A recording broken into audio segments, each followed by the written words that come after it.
इस दहेज के कारण न जाने कितनी बहनों को मानसिक दबाव डाला जाता है, प्रताड़ित किया जाता है, मारा पीटा जाता है, जलाया जाता है। ज्यादातर लोग समझ लीजिए कि सिर्फ दहेज के लिए भ्रूण हत्याएं कर रहे हैं लड़कियों की। लड़की वालों को अपना किडनी बेचना पड़ जाएगा, अपना घर, खेत, खलिहान। जो जितना पढ़ा लिखा, जो जितना शिक्षित, उतना गंवार।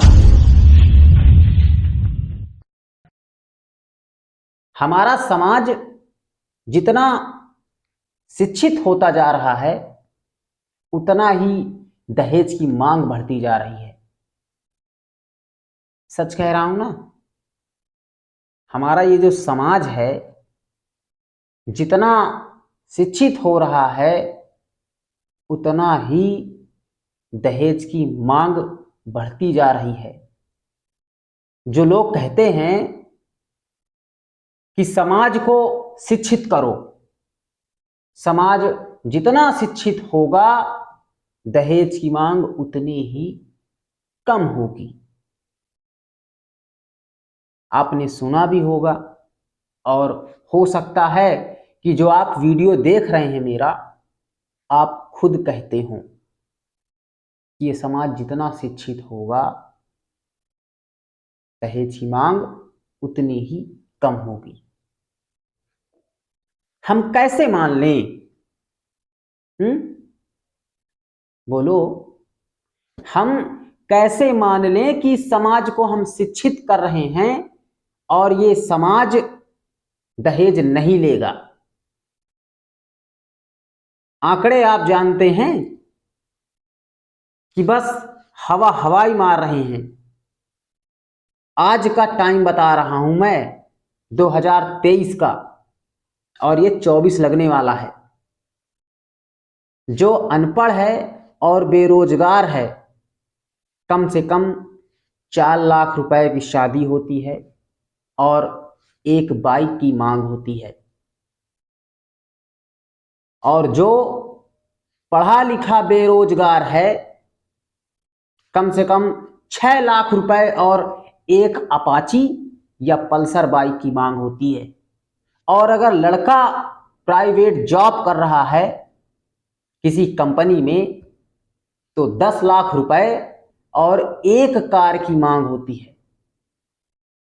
और अगर उसके आगे चलें तो सरकारी डॉक्टर है या इंजीनियर है, तो 20 लाख रुपए और एक अच्छी वाली कार की मांग होती है। यही है ना शिक्षित का आंकड़ा।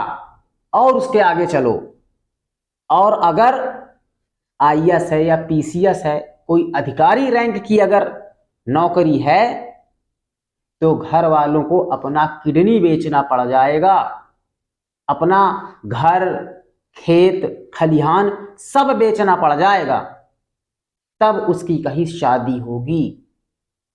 बोलो, जो जितना पढ़ा लिखा, जो जितना शिक्षित, उतना गंवार, उतना दहेज मांग रहा है। यही है आपके आंकड़े। और लोग कहते हैं कि जितना लोग शिक्षित होंगे, उतना दहेज की मांग खत्म होगी, दहेज की प्रथा खत्म होगी। बताइए, ये आंकड़े आप देख रहे हैं?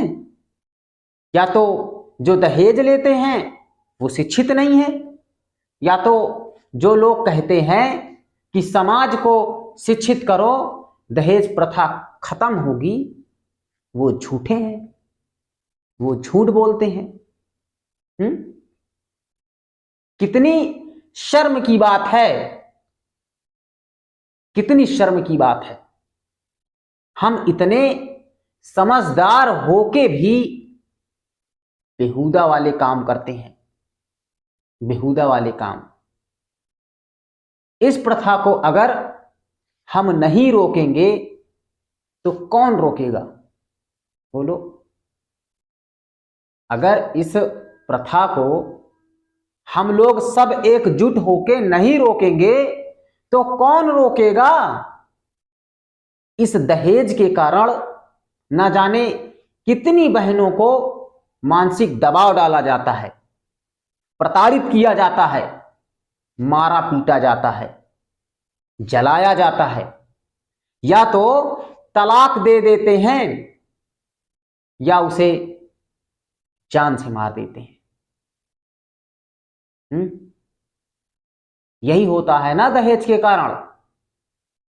ये अत्याचार नहीं है तो क्या है? बोलो, ये अत्याचार नहीं है तो क्या है?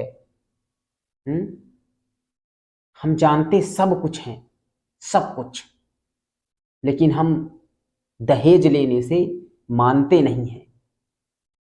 हमको भर भर के दहेज लेना है, भर भर के।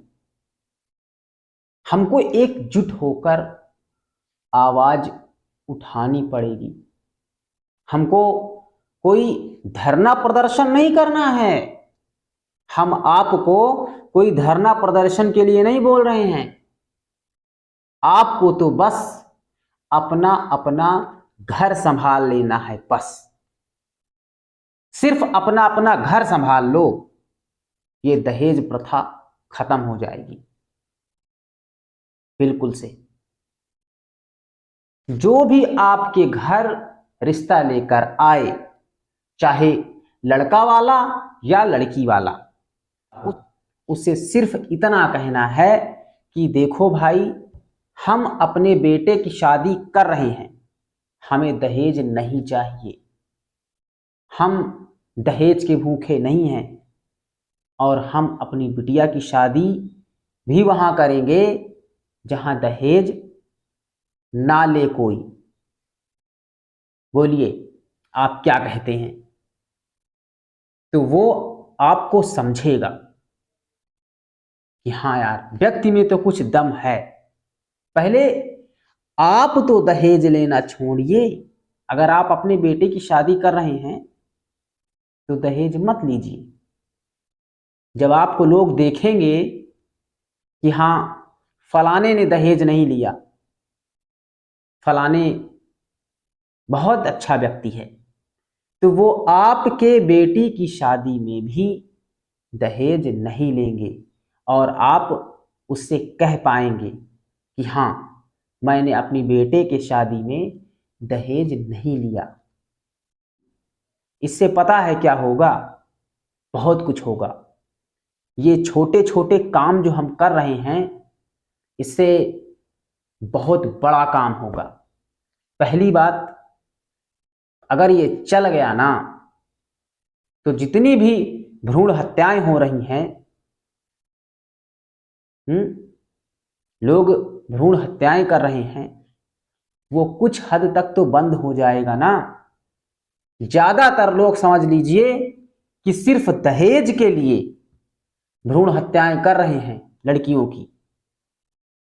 लड़की नहीं चाहते, उनको बस लड़का लड़का चाहिए, चाहे लड़का बाद में उनको परेशान ही करे, लेकिन नहीं, उनको बेटा चाहिए। मैं अपनी वाणी को यही विराम देता हूं। फिर मिलते हैं ऐसे ही ज्ञान भरी वीडियो के साथ। तब तक के लिए नमस्कार। जय हिंद, जय भारत, वंदे मातरम।